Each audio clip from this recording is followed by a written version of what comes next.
Hello and welcome to this, the final film club under Aspects of History, and it's Das Boot, directed by Wolfgang Petersen and starring Jürgen Prochnow.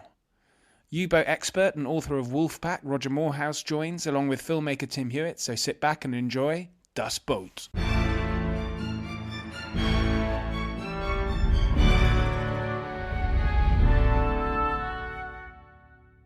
Welcome to the film club, and this is Das Boot. I hope I've pronounced that right. Roger will pick me up. Now, I suppose this is, for listeners, for Roger, this is the ultimate submarine film. Although I think to be technically accurate, it's a submersible, not a submarine. Yeah, that doesn't roll off the tongue quite so well, does it? Yeah, but this is the Das Boot, the Wolfgang Petersen 1981 West German war film. So obviously it's made in West Germany, and so the Germans it's from the German perspective. This is interesting to me because shows the German U-boat war, filthy Hun weasels fighting their dirty underhand war. Here we go. Ollie's going. Whereas the film we did before, which was We Dive at Dawn, and that's British submariners who are splendid fellows, brave heroes. Risking life and limb for Blighty. So we get a bit of contrast between good and evil on this. Well, that's really, really brilliant point to start with, because that's very debatable. I mean, it's for a proper debate. What, good and evil? This good and evil. What this? Isn't it? Yeah, I mean, obviously, this is the German perspective. No, obviously, every time that they came across a British battleship, I was cheering them on and hoping that those depth charges would blow the sub to smithereens. But then again, you'd have a 10-15 minute film. It does present some. I mean, I found that much like reading Roger's book. Actually, I did feel like your book is very pacey and thrilling, much like this movie, Roger, and it did feel a little bit like that. I mean, every time Roger's U-boats come up against the Brits, you're not on the side of the U-boat, but it's a really pacey.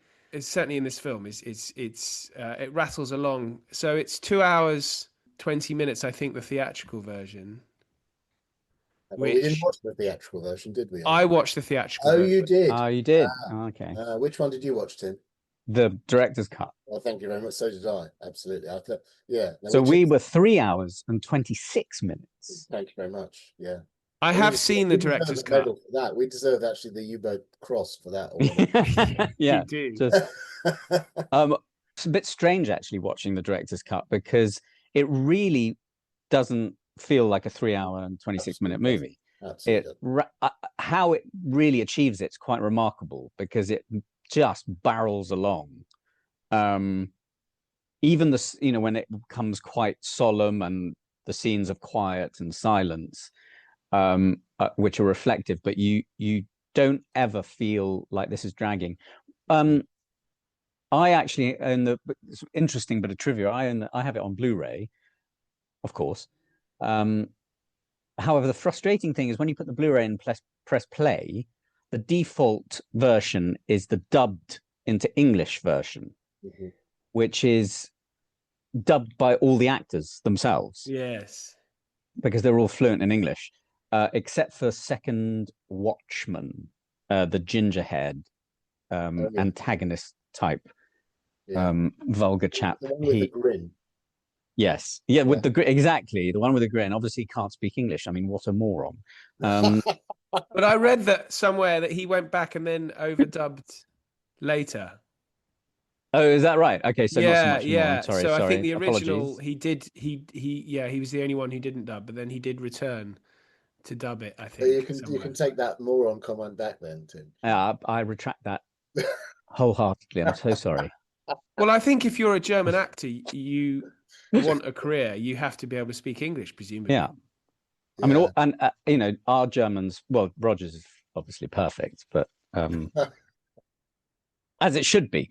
Was the interesting? So it's really interesting when you start, because it took me a while because I'd forgotten. You have to go back into the menu and you have to change the settings, and then add on the subtitles as well, which must be terribly offensive to the Germans and the film, as particularly the filmmakers, that it's the English version that's the default.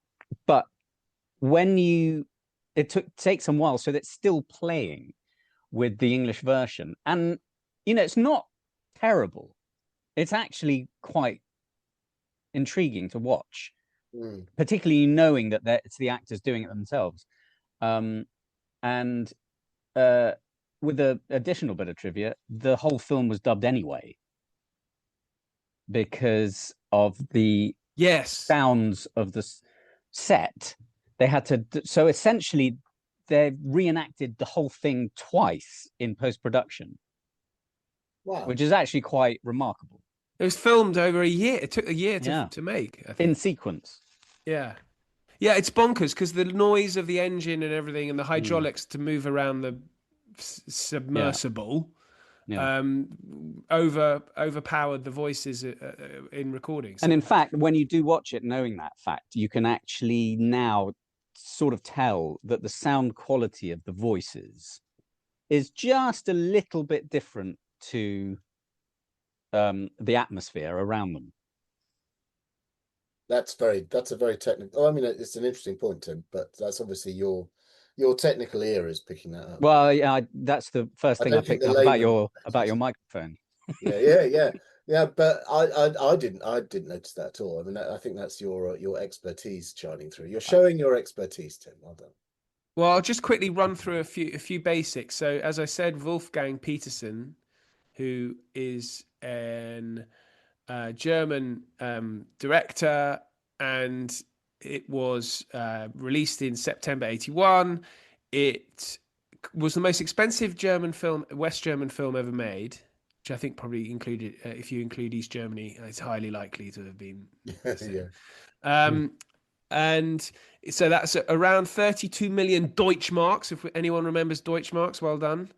And that equates to around 17 million euros, which, and then in the box office though, it did really well. Modern day estimates around 260 million dollars in the box office, 80 odd million at the time. So it's a wildly successful film, which, of course, it's successful in Germany. I think made $5 million. In $5 million in the first weekend, which is a record. But clearly that shows that there were lots of English-speaking audiences watching. But presumably they were watching the English dub version in the cinema, Tim, as you've just. Well, I'm particularly in America. I'm assuming that they would. If they in America, if they watched the dub version of Trainspotting, they're definitely going to have watched the dub version of this. But it did, extraordinarily well for the fact that it was nominated for 6 Oscars, including Best Director. So for a foreign language film in that period in the 80s, that's pretty important. Yeah. And Wolfgang Petersen was, because I think he died. He did die 3 years ago. Very sad. It's a shame. Great. Went on to, a properly good Hollywood career. The film he made after this was The Neverending Story. Great film. It's a bit of a childhood favorite of mine. Yeah. And then a great thriller called Shattered with Tom Berenger and Bob Hoskins, which is very underrated, and I recommend it. It keeps you guessing. There's a great twist. And then, of course, In the Line of Fire with Clint Eastwood and John Malkovich. Great. Rene Russo. Don't forget Rene Russo. Rene Russo. Sorry, and Rene Russo. Great director. Yeah, and I think my favorite of his might be the Perfect Storm, the Clooney flick. Oh, that was a great film. That's interesting. I think that's one of the earliest films where you had the development of kind of home cinema with surround sound and everything. And I played that at top volume, and it was like being on the, I think the Enola Gay. I can't remember what the name of the ship was. Enola Gay, I'll tell you that. Yes, but like being in it. Sound design. I agree. I wasn't massive fan of the rather overwritten script. especially when Mary Elizabeth Mastrantonio screams, "You're heading right into the monster." And I just thought, would a weather woman say that? Sorry. Would anyone? Yeah, yeah, Well, yeah. yeah, would anyone? Very good film, though. But What to come talking about? Sorry, go on, Roger. I was going to say, to come back to Desport. Yeah. It's interesting what Ollie said about the success in Germany, because it was not uncontroversial. Now, that doesn't, of course, mean much in terms of its success at the box office, but it was certainly controversial in Germany, because this is 81. The vast swathe of those that survive, and without wanting to reprise my book, 3/4 of U-boatmen don't survive the war. It's the highest death rate of any arm of service in any war. But anyway, of those that survived, and certainly veterans of the war generally, a lot of them are still around in the 1980s, and this is it's not uncontroversial, put it that way, to portray the war in a as sympathetic or empathetic a way as this film does. You could say it's still controversial now, but it was absolutely controversial in 1981. So there were lots of complaints about are we allowed to sort of sympathize with these boys? Is this something that's acceptable? Is this neo-Nazism on screen? All that sort of thing rumbling around. So it was a really controversial film at the time, and I think to some extent outside Germany, but I think outside Germany we were able perhaps to sort of shelve concerns like that the Germans weren't. So I just wanted to put that little bit of gloss on Ollie's comment about it being successful in Germany. Yes, it was successful. It was also hugely controversial. Which is why I suppose that. Oh, sorry, Ollie. Go on. No, I was just going to add to that, leading on in terms of the characterization, which is why I suppose it was not only necessary but interesting for audiences that the captain, well, not only him but quite a few of them, were obviously not pro-Nazi.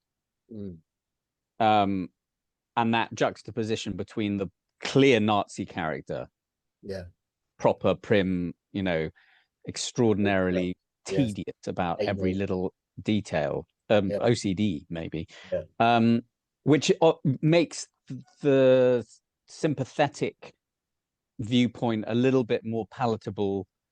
These boys were just ordered to do this.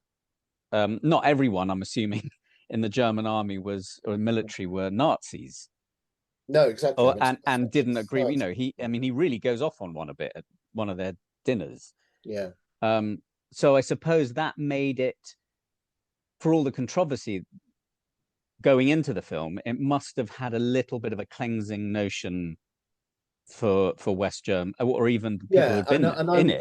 I would go a bit further than that, Tim, and say there's a degree of sort of exculpation going on, because even that character, the Nazi character, as you said, the prim and proper, I mean, he's the first, the Einsfeld, or the first watch officer. He is a foreigner, if you remember, right? He's a Mexican. He's a Volksdeutscher. Grew up in Mexico, raised in Mexico, right? So he's one.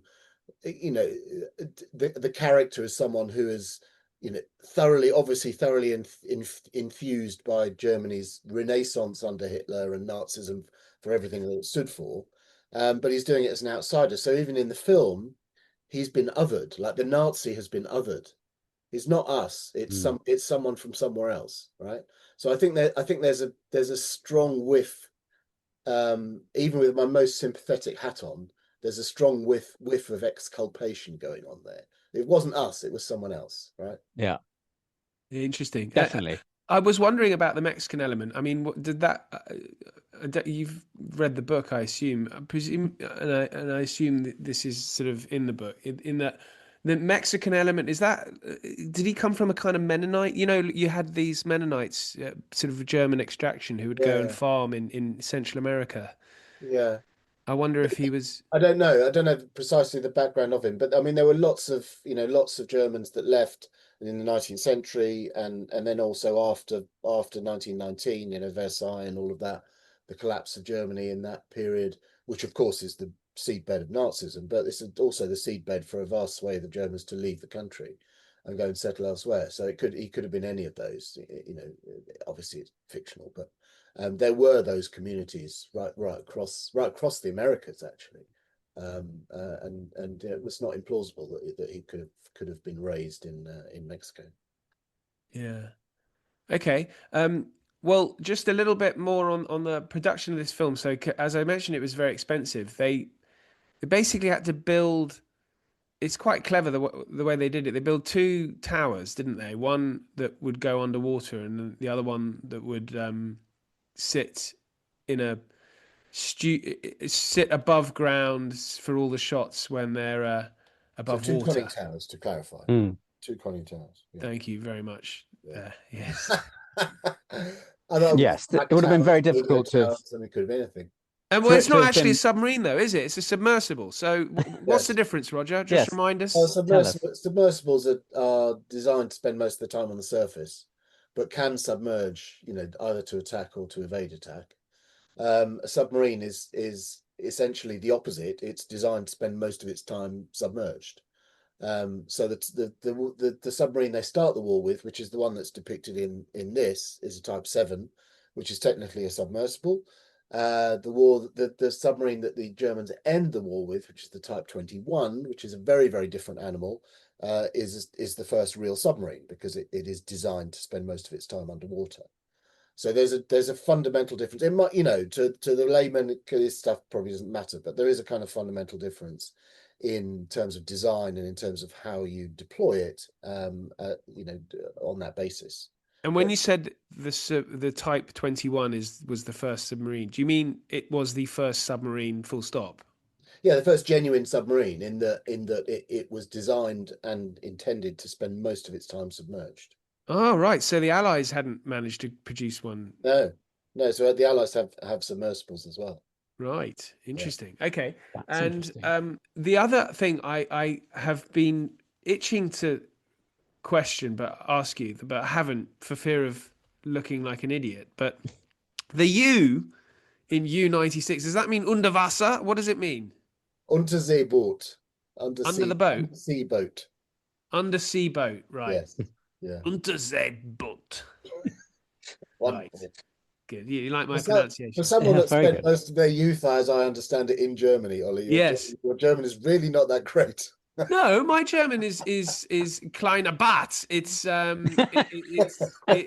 based around Commando comics. Yes, so Donner und Blitzen and all American-made World War II films that involve Germans, because you naturally increase your volume when you speak German. Yes, I become a lot more aggressive when I speak German. Yeah. Like basically it's the go-to. It's the go-to. Two prawn pebbles. Yeah, last time I deployed it was in I think a cafe in the Black Forest, and the lady in the cafe looked really alarmed when I started speaking. Well, actually, German. I have noticed that every time we mention the title of this film, we do shout it for some reason. I don't quite understand why. It's very difficult to say it quietly. Right. So yes, moving on. Right. So can I do a little bit on the history of on the history that this is based on? Yes. Because I think that's quite a significant point. So the Das Boot comes from originally from a novel written by a chap called Lothar Gunther Buchheim, which was published in, I think, the early 1970s, about 1973, and that was quite successful as well. It kind of is essentially the same story as is shown in the film.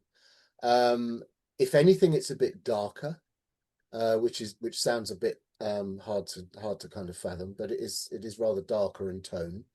And Buchheim, interestingly, had been a war reporter during the war, so he was actually an art historian as well, but he was a war reporter during the war and was sent as a young man on at least one mission aboard U-96. And U-96, this mission he went on in November of 1941, is pretty unremarkable in sort of U-boat history, but it's nonetheless the basis for his novel Das Boot. So it's slightly elaborated, upon. It's slightly embellished. You know, in the original mission, they sank one Allied merchantman. In the novel, they sink, I think, 2 or 3. But essentially, it follows the same pattern, with the exception of the rather dramatic ending of the film, where and of the book, you know, where they are subject to an air raid in La Rochelle, and essentially everyone dies at the end. Spoiler alert, so people. That doesn't obviously happen in real life. U-96 actually survives right to the end of the war. It's finally scuttled in 1945. But it is based on a mission that Lothar Günther Buchheim had participated in as a war reporter.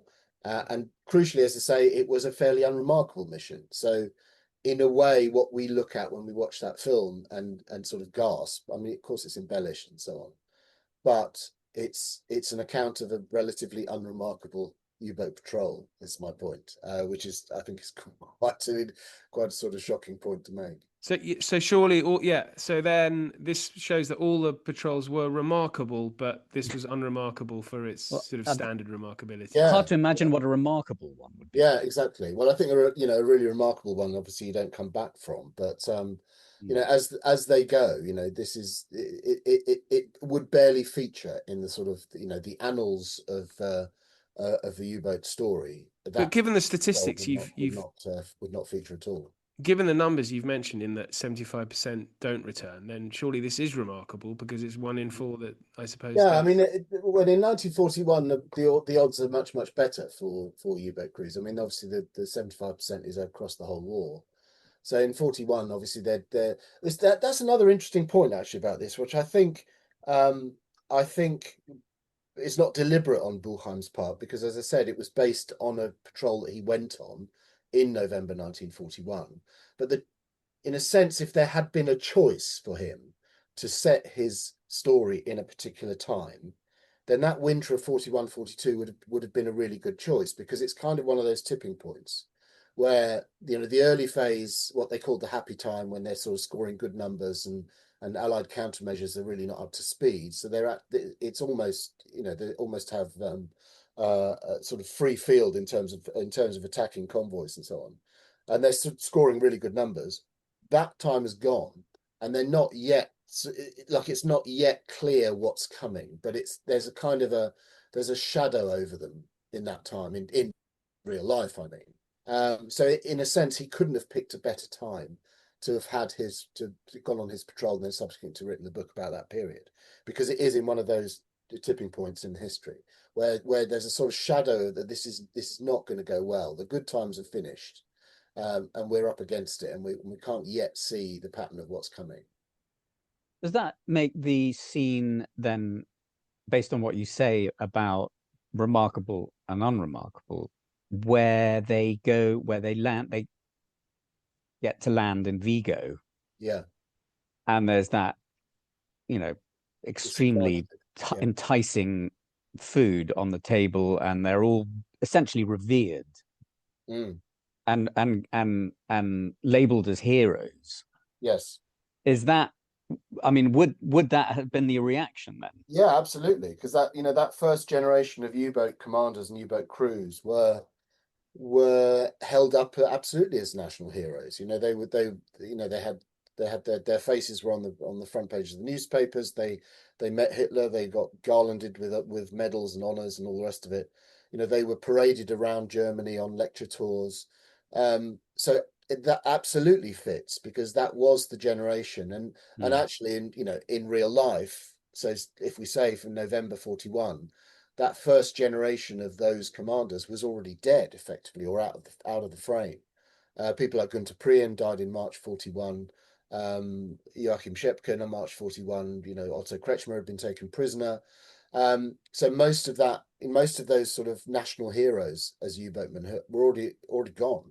So in a sense, you're living off the fumes of that mythology already. So that, you know, that's a really telling scene. You're right, Tim, because they are being sort of, you know, lauded like sort of heroes and almost like pop stars, you know.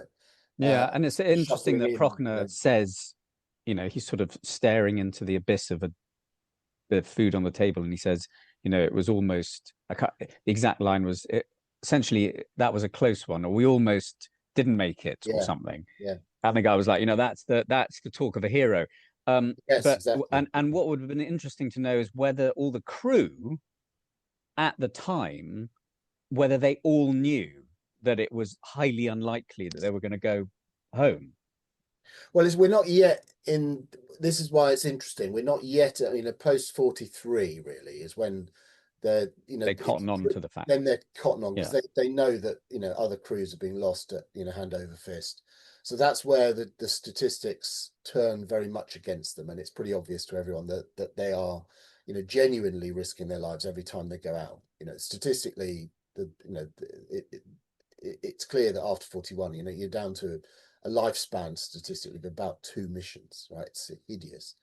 But in 41, that's why it's interesting. In 41, we're not yet there. So you're still living on the fumes of the easy victories and the heroism of the early phase. But it's clear that something is changing and you can't yet see what it is. So that's why I think it's kind of a really interesting moment. And as I said, this wasn't Buchheim. He didn't just pick it because that's when he did his patrols. So that's when he based it. But if he could have picked it, it would be a perfect time to have. Well, you've mentioned Jürgen Prochnow. Yeah, probably pronounced that wrong. But this is his kind of pathway into Hollywood, and I just wanted to mention a few of the films he's done after.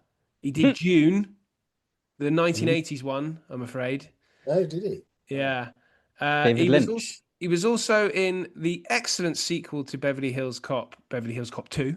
I knew you were going to say it was good. It is good. And highly inferior to the first one. Agree. Well, I wouldn't. It was not as good, but still excellent. And then he was very good in a film that not many people have seen. I went to the cinema with my father, and a rare occasion where I spent time with my dad at that age, just me and him. And that was a dry white season, which is a film about apartheid with Donald Sutherland, Marlon Brando, and Janet Suzman. He plays, guess what, the bad guy. And obviously Hollywood were extraordinarily close-minded at the time. Yeah, if you're a German or British actor, you play a bad guy. And then you had still do play bad guys, don't they? Yeah, he was also in Robin Hood in the early 90s, but not the Costner one, the Patrick. No, the other one. Yeah, the one that came out basically at the same time. Yes, I know. I know. Weird. I mean, what are the chances? He was also in The English Patient. Well, I was going to mention that. I think he sort of hauls his career back with The English Patient. He's excellent as the German officer who goes, "Oh, Geneva Convention." Yeah. Tear up the Geneva Convention, which is. But is it fair to say never better than in Des Bourg? I think that's certainly fair enough. He is absolutely magnetic in this. He's mesmerically good. He is very good in this. I wouldn't say he carries the film because it's a very, very good film, but he's astonishing. I think he's brilliant in this. Well, when we come to our awards, we can drill into this a little bit more, but I think there are some really strong performances throughout, and that's why it's a shame you didn't see many of the other actors. Really, I guess we're being very.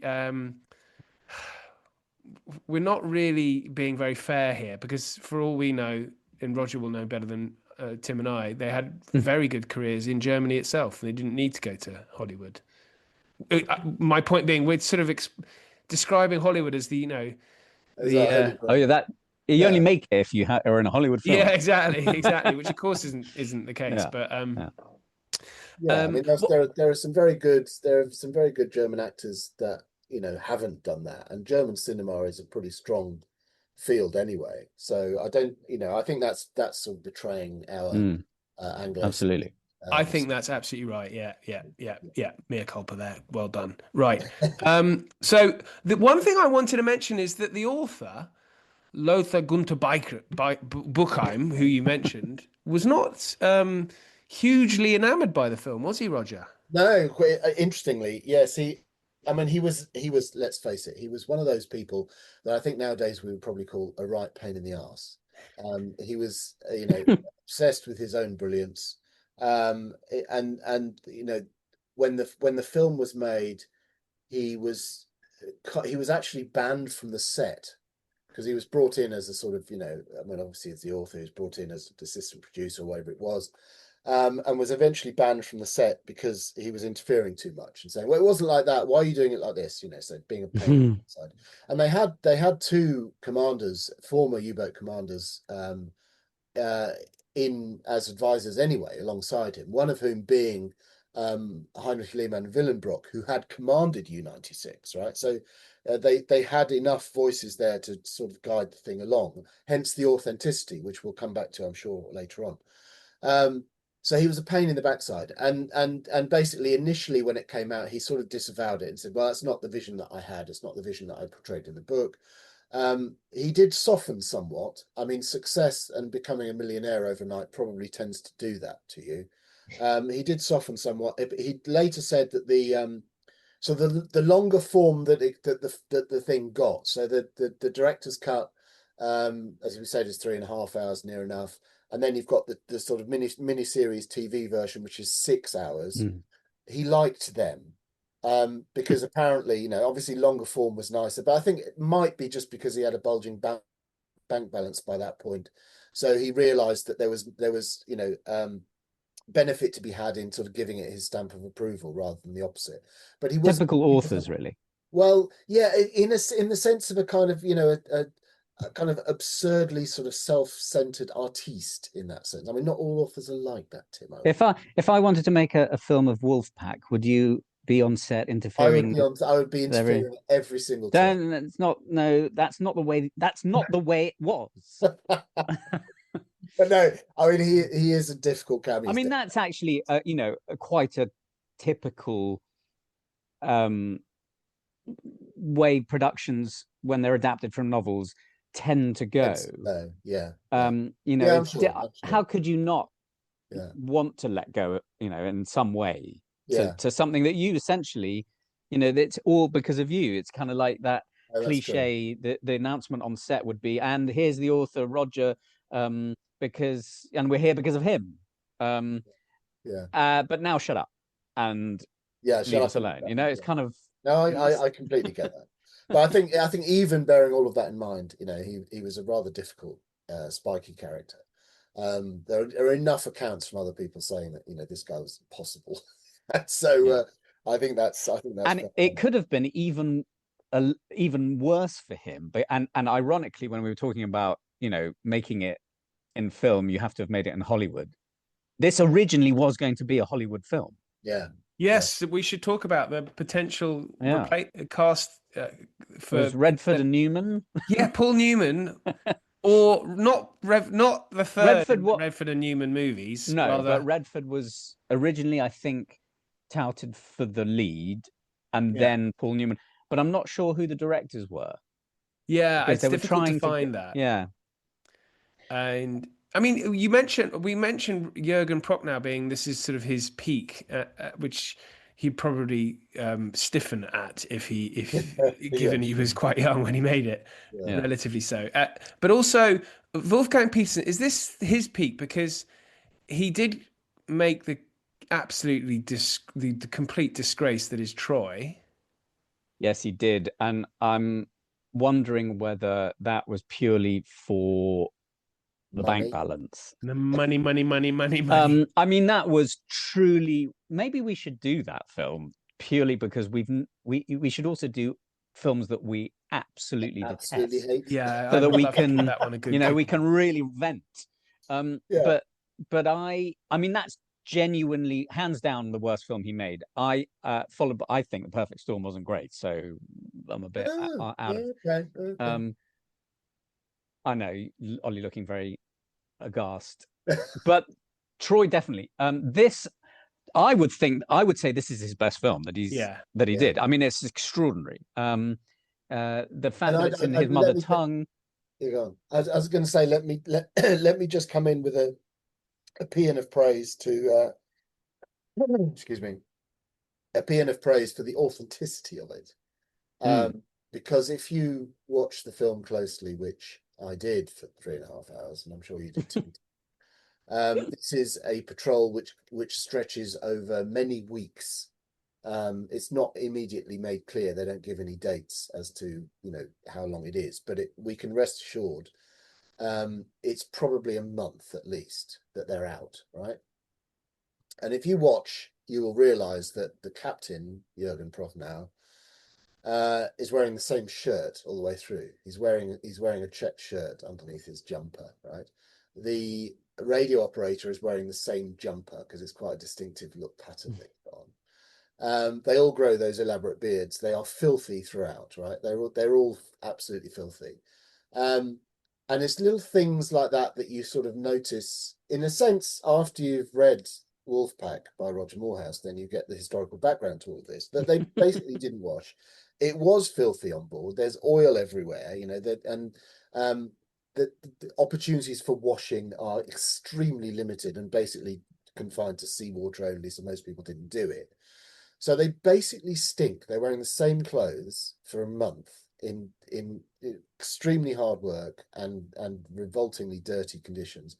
And to cap all of this, when you get to the very end of the film, when they come back to La Rochelle, so not only, as I said, wearing the same clothes and so on, getting soaked with seawater, all the time, sweat. I mean, it would have been hideous. U-boats stink. If you want to know about the U-boat stink, read the book. But then they're coming to La Rochelle at the end, and the crew are all lined up on the deck as they come in, and it pans across them. The camera pans across them, and all of the crew have got sores on their faces, right? Did anyone notice that? And that's exactly how they had skin infections, they had boils, they're all completely pale because they've been on, below deck for a month, right? So, and that interesting. I went to an event where we had the director of Bavaria Studios, the current director of Bavaria Studios, who's an expert on all of this because that's where they made the film. And he was talking about the crew being banned from, essentially going out in the sun for the year that they were making the film. They basically said, don't go out in the sun. You can't go skiing. You can't go out in the summer. You can't go have a holiday in Ibiza. You've basically got to be pale, pasty, and look pretty sick. You must have vitamin D deficiency. Yeah. It's what part of the contract? Yeah, exactly. So they all had to do that. And you look at that, they pans across the crew at the end, and as I said, they've all got sores on their faces. They're pale and pasty. They look sick. And I'm having done the book and been immersed, no pun intended, in this world, pun intended, in this world for the last sort of 2 or 3 years. That it just screamed at me that the sort of the authenticity of it, I thought, was absolutely fantastic. Yeah, definitely. And I think it would have been, imagine that. Well, good question, in fact, for Roger, what the controversy would have been had it been made by Americans, starring Americans, with essentially sympathetic Nazi characters. I mean, also Redford and Newman aren't going to not go out for a year. Well, that's a good question.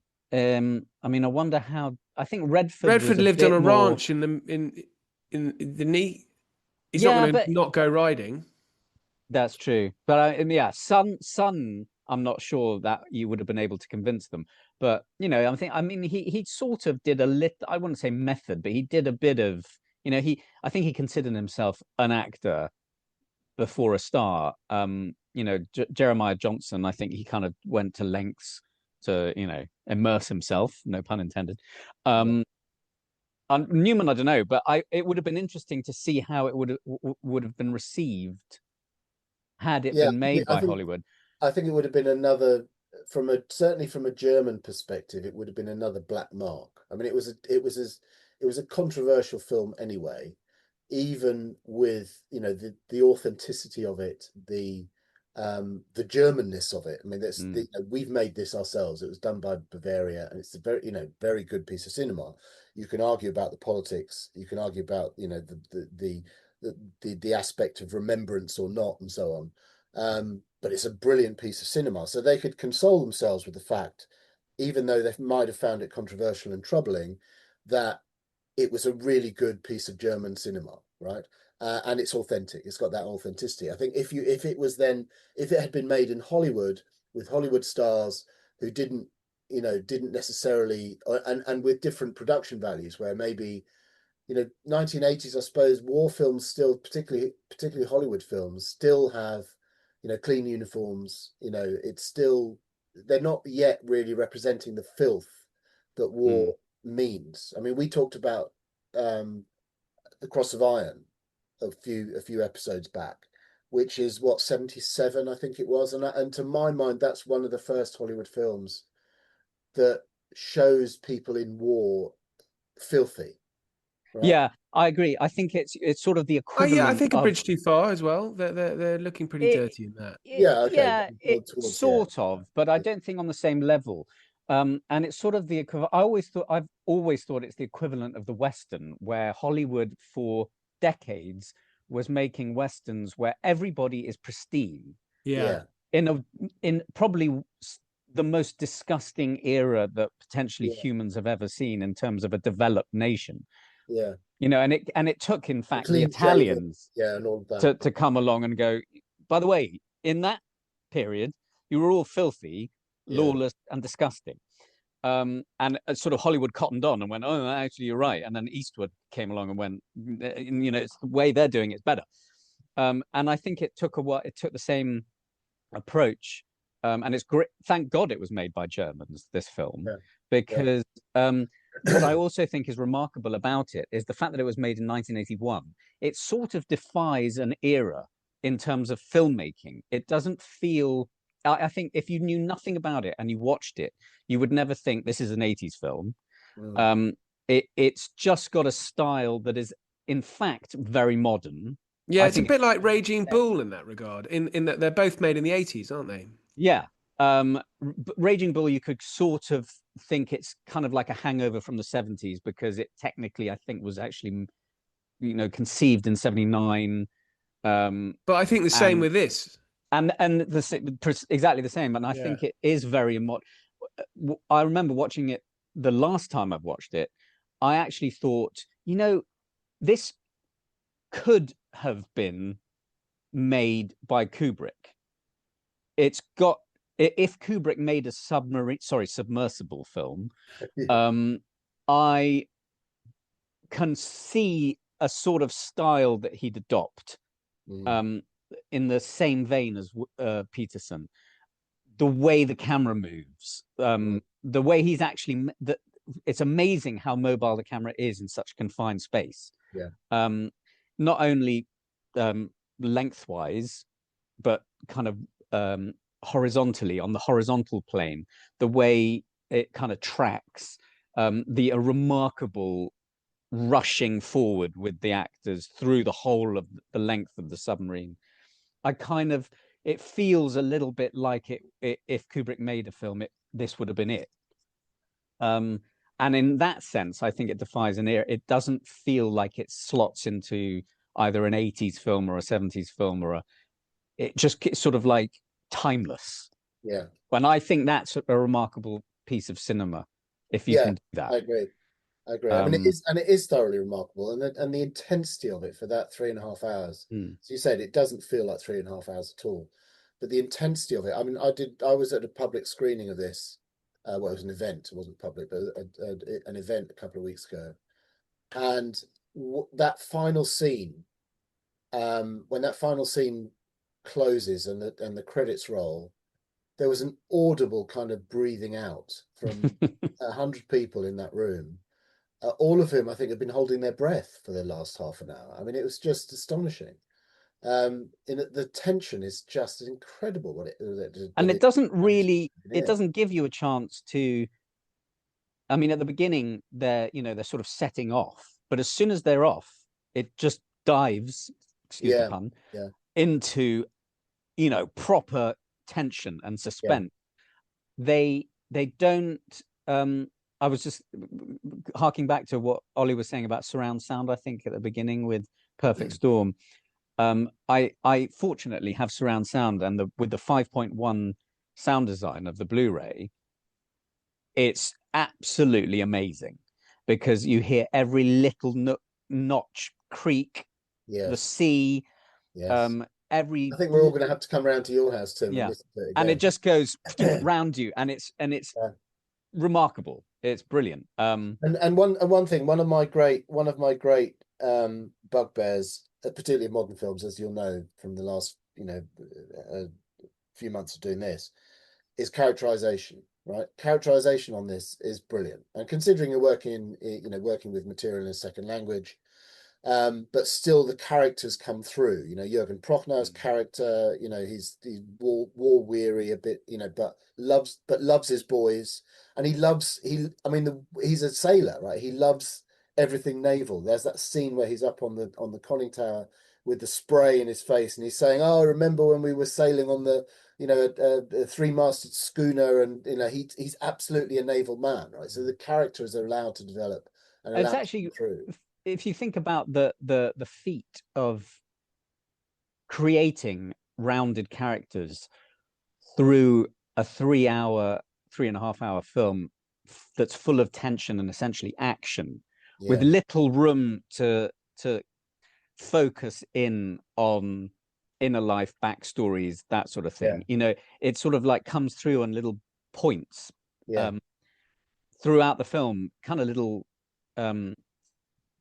inklings of character. But sort of by the end, you kind of you see by the end, fully them, rounded. right? Yeah, absolutely. You've spent what we'll get onto Ollie's favorite category, but what Quentin Tarantino calls, like a hangout movie. I mean, it's full of suspense. There's not, there is a plot. It's not that they're not doing anything, but you really are hanging out with them inside in that boat. You're just hanging out with them in a pretty awful place, in a shit environment. And what you said about them stinking and it being, I mean, thinking about actually really early on when the guy's showing Werner around, and he goes, and that's where you go to the loo. I mean, I was like, oh my god, this is like literally my ultimate nightmare is such claustrophobia. And not that I'm a claustrophobic, but having to share the same, I mean, it's absolutely hideous. And when they're putting oil on the bloody torpedoes, yes, like, I was fascinated by that. Grease on to make it go quicker. Torpedoes, no, just so they can get into the tubes easier and then fire properly. I mean, would it glide through the water if it had grease in it? No, not necessarily. I don't think that makes a massive difference. Oh, okay. It's about the launch procedure, because you don't want it to not launch when it's supposed to go.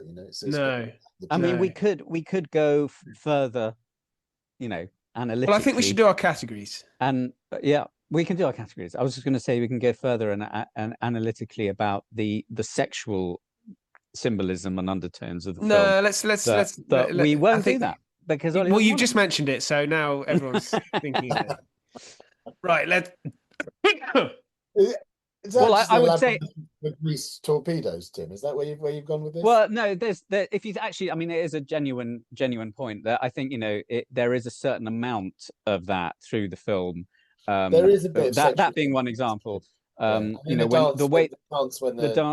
way he refers to the Straits of Gibraltar, very, very, I think, blatant symbolism in his line about. Well, it's pretty uncouth, so I shouldn't really say it on air. But you can say whatever you like. There's no censorship here. Tight as a virgin is, I think he says. Right. I mean, I love the Gibraltar bit. I have to say, we can mention that in the categories. But great. Let's do our causing the Germans trouble. Right. So, best scene. Wow. Now, and it almost feels like one big scene. Yeah, I know. Yeah. I've got a few. Well, why don't you go ahead, Tim? Definitely Stuck at the Bottom. Yes. So what? Right towards the end of the film. Yeah, towards the end, and that blends into The Rise, because it's a great moment. That is an awesome scene. The Rise is amazing. Yes. I actually thought the bit when they break through the water and they're all sucking in the sort of precious fresh air. Yeah. And then, that could all kind of lead into the sort of the same thing. And the sub sort of bursts, and when it's up and running, the engines are working and it's bursting, and it's got wonderful shot of the sub bursting through the surf. Yes. Looking great. I would just add in the breakdown scene of Johan, where Yeah. he Yes. loses Yeah, his definitely. mind. We have to consider that because I think that's a fabulous scene. I think I he's in for a shout for supporting. I think he should be Yeah. also, but we'll get to that. But And also, what about and the I think scene that's where they the biggest murder ability civilians scene. on the in the merchant navy? Mm. Help me, help me. Yeah. Yeah. Now that you get the merchantmen jumping off the water, Yes. and there they are with their binos blaming the British for not the Royal Navy for not saving them. Yeah. Oh yeah, it's Yeah, awful. definitely. uh I Now, the long but wait, sorry. I have a technical question for Roger here. Under prize rules, weren't they obligated to actually pick those guys up? Yes, but prize rules are kind of being honoured in breach by that point. That's by late 41. And it's also in convoy, so it was too. I mean, they are still saving in isolated examples. The Laconia, for example, is September 42. So they're still saving crews where it's sort of sensible and possible to do so. They will still try. But given that particular scene, the vessel concern was in convoy, so they were expecting that the destroyers would come, not only to attack them, but also to save the survivors anyway. So um, in that scenario, it's just not practical to try and apply prize rules. But that scene does at least show the ambivalence that they're kind of going. There's a human urge to assist that they're then Among some of them, yes. among some of them and some not, of course. But I think that was actually quite fairly drawn, that scene. Yeah, absolutely, Fairly drawn. completely, very much so. Uh, I thought that was quite a good scene though, because you can even hear the merchantman calling out, "Help me, help me!" Yeah, yeah, no, it's a very good scene. Yeah, it Yeah, is. But again, go right back to the beginning. Go right back to Tom's in the bar at the beginning, and that sort of bacchanal, and yeah, that's the shock of the new crewman, and particularly the uptight Nazi, sort of looking around him at these men who are absolutely paralytic, toasting their survival from the previous mission or whatever it is, but absolutely paralytic and badly behaved and all of that. And he's going, "What the hell sort of world have I just come into?" I mean, that's a fabulous scene. I it love that. is. And then Thomson turns up to see them off from the quayside the following morning, and he looks exactly the same as he did the night before. Like that's like even sober, that's obviously his default look, right? I thought that was brilliant. Yeah. Okay. Great. All right. What should we go with then? I'd add like the long depth charge attack, the kind of extended one, which I think is the second one. Yeah. Is pretty suspenseful. And I actually love the dinner when Yes. they arrive and it's all laid out. And I think the atmosphere there is brilliant. You mean on the supply ship? Yeah. Yeah, When I they was go going to to mention Vigo. that. Yeah. That's a brilliant one, and they did do that. They had their supply was a sort of constant problem, so they did have these. Spain was nominally neutral, but it did allow German vessels to moor up in its ports that could then be used by U-boats at night, so that no one would see and so on. So that's absolutely exactly what they did. But that is a brilliant scene for the reasons you said before, Tim, about the sort of counterpoint between the reception that they get and the sort of reality that they feel. And Proch now No. is really good in that because you don't quite know how he's going to react. You Yeah. sort Yeah, of you keep think, on expecting him to sort of blow up and yeah, start shouting. Blows, and but and He and in doesn't. fact, you're on the edge of your seat in that scene, which Yeah. I think is brilliant. No, I Yeah. agree. I think that that's a contender for me. But yeah, so the rise, Johan, the Vigo Yeah. rise scene. There's so many. It's too good. Okay, So what are we gonna choose pick one. then? Well, go Tim. I mean, I, stuck I on the think bottom, I stuck on think the I'm bottom, gonna and nominate then the bit towards the end of the problems that they've been having is then when they're staring at the dial, Yeah, yes, brilliant, yeah, imploring brilliant it design. to absolutely, Yeah, and that's 280 meters down, I think they are. yeah, That's quite deep. I mean, standard diving watches, I think, go around 300 meters. That's yeah. deep. That is deep. And the crush depth on that was Type 7C, I think it was. Crush depth is from memory is around 250. So it is absolutely beyond what it should be able to take, you know. So Yeah, well, yeah. Vorsprung Duck technique. We love that and talk about sound designers when they do go deeper and deeper the first time and it starts to creak. Yeah. It's so Yeah, good. you get nuts and bolts flying around there. Yeah. It's brilliant. Yeah. Okay, right. Well, we have to nominate a scene. So we're faffing around. We'll go with the rise at the depths of the Straits of Right. Gibraltar. Yeah, come on. Okay. Most inaccurate. Right, Roger. Over to you here. Well, I think the authenticity of it is absolutely top notch, as I said before. I mean, really exemplary. The only thing, and I sort of heard this from the guy the guy that ran the studio, and he told it, you know, as a sort of almost as a joke. But when you watch it back, you realise that obviously this is 1981. There's no CGI and so on. A lot of those scenes where, you know, the sort of the scenes where it's pulled back, you know, the camera's panned right back, and you get, you know, the seascape, and then you get the submarine on the surface and so on. They're all models, and it's all being done in a tank, and it's. I mean, I hadn't really noticed, or I've sort of willed myself not to notice, I suppose, before. But when he pointed it out, he said these were scale models, and they had little puppets on the top, and they were doing it in the sea apparently. So they had them in the sea, but they were with little scale models. And he said that the seagulls took a particular liking to these puppets, so they used to be swooped upon by seagulls. So a lot of the cutting room floor material is of their puppets being stolen by giant seagulls. Giant seagulls. It's a wonderful image. So, and then once you hear that and you rewatch it, go, yeah, you can see it's puppets, you know. But I mean, that's obviously a production thing. They couldn't get around. Yeah. So it's not criticism, it's just to point it out. And I think it's quite a funny story anyway. But in terms of authenticity, I think it's brilliant, you know. Great stuff. All right. Performance. So I thought for the actual best performance, there were really 3 nominations. And of course, Jürgen Prochnow is one of them. I thought the other one, though, the chief, Klaus Veneman, I think is the actor. Yes. I thought he was really good. The lead Very engineer. He is really good. I had him on.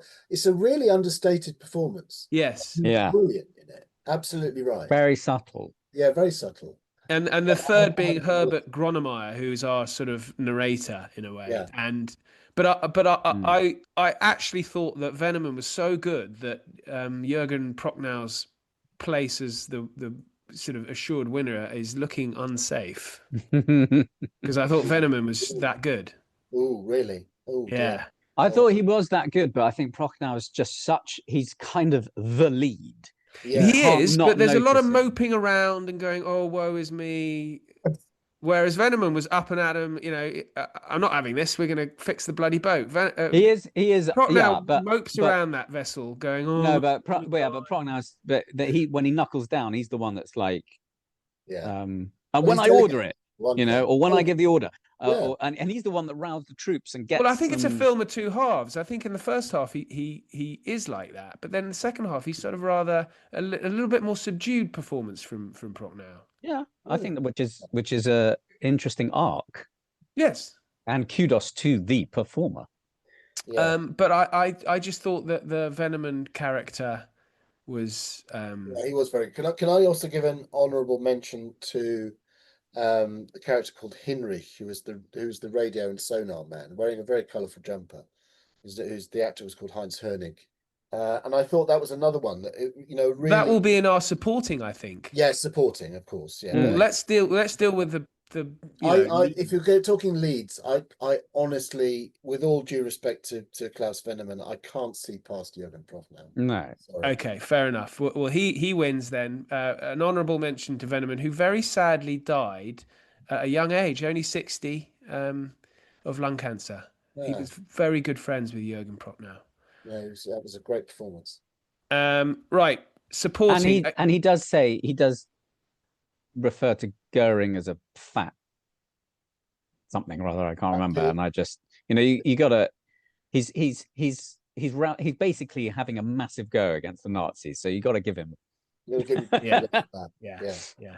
I mean, we could nominate him as a support as well. So He's British at heart, for God's sakes. Yes. on our side. Right, supporting. Okay, so well, again, I found it difficult to look beyond Irvin Leder. Ja, wie ein who Leder. is- Yeah, Yes. Johann, Yeah. das Gespenst. Yes, the chief mechanic. Yeah. Mm. Who has this sort of almost erotic relationship with his engines. which Yeah, I he Yes. loves it, doesn't he? Absolutely wonderful. The whole listening. Yeah, the listening to the engine and the valves that you can open and the sort of the flames come out. So I mean, I just loved that. And then the fact, when he loses his mind, as we said, is a great scene. But then how he then has to redeem himself from Yeah, he pulls himself together. Yeah, and he pulls himself together. But then he's sort of central in saving them when they're on the bottom. So essentially saves himself from court martial. So I mean, he's a great character in that. And, Yeah, definitely. And he's got a real face for radio as well. He does. But it's a hugely distinctive face that, I mean, with that, because some of them have beards that, you have people, and I'm one of these people, so I'm not having a go or anything, but have people who have beards and you think you shouldn't really be having a beard. Don't Work. Ethan Hawke is someone like that. Yeah. Ethan Hawke Yeah. wears a beard, doesn't look good on him, don't Yeah, bother. my friend Tim is like that. He's got not you, Tim, another Tim. He always wears a sort of stubble and he just looks dreadful. Just don't do it. Do it. So if you're listening to Tim, actually shave yourself. Right? Brilliant. Yeah, if I were to do it, I would be the same. I'm incapable of growing a proper beard. But there were quite a few characters like that. I think one of whom was the Gronemeyer, the lieutenant. Yes. Any other? So you mentioned what the Hinrich. Hinrich was the radio operator. Again, I think very understated, but just sort of a couple of points where he just sort of stood out. And it's very often a single line or a raised eyebrow, whatever it is. But as the radio operator and the sonar operator, he was really quite central. And there's quite a few scenes where he's interacting quite closely with Jürgen Prochnow, the captain. So he gets on well with him, doesn't he? Yeah. I thought he was very good. But I agree. It's hard to see past Johann because he's so again sort of horribly magnetic in this. Yeah. Okay, great. All right. Well, moving on now, we are at I think we're at if Tarantino had made it. Now, this must be one. This is one of the few films from the 80s that Tarantino likes. Yeah, I don't know if he would have made it much different. I just think he would have really stuck to it's sort of his type of film. I don't except for the language. But knowing what he did in Inglourious Bastards, he would have probably done it in German. Well, I was thinking perhaps the introduction of those merchantmen, maybe he would have collected a few just to add a bit of tension in the U-boat. Yeah, maybe. Yeah. Or a bit more tension, I should say. Yeah. I mean, it's hard to imagine that film with more tension, honestly. Yeah, exactly. Well, but if you've got a couple of subversives on there, Brits causing trouble. I mean, it's that. Yeah, I mean, then the thing is that there's a couple of examples of that where they do take, sort of rescued personnel on board, and the rescued personnel very quickly, adopt what we might call, Stockholm syndrome, where, they're so desperate to survive that there's no plotting against their fellow. Oh, right, they're loading torpedoes into. Well, I mean, maybe not that, but they're so desperate to survive the whole experience that they just keep their heads down. So that would have fallen then into the category of being a bit unrealistic, I think. Yeah. Okay. Well, finally, it's our legacy rating, and actually we've done so. This is our 4th submarine special, and I think 3 of them so far. I think the lowest score we gave was 4 for We Dive at Dawn. Yeah, I mean this is this is 5. Yeah, this is 5. I mean, if it was possible to give 6, we would do it. No. completely. But The Hunt for Red October, I think we gave 5, and Crimson Tide, I think we gave 5. This is definitely this should be a 6. I'm afraid. yeah, yeah, wonderful. Okay, well, Lovely. that's been it. Wonderful, great stuff. Well, actually, I think this is our final film club on this podcast. Yeah. But there will be another one. So, listeners, more to come on this. But Tim, thank you. Roger, thank you. My great pleasure. Thank you, guys. Been great. Thanks so much for listening. Links are in the show notes. Please share with friends and family. And if you want to get in touch, you can through X or email history@aspectsofhistory.com. But until then, thank you and good night.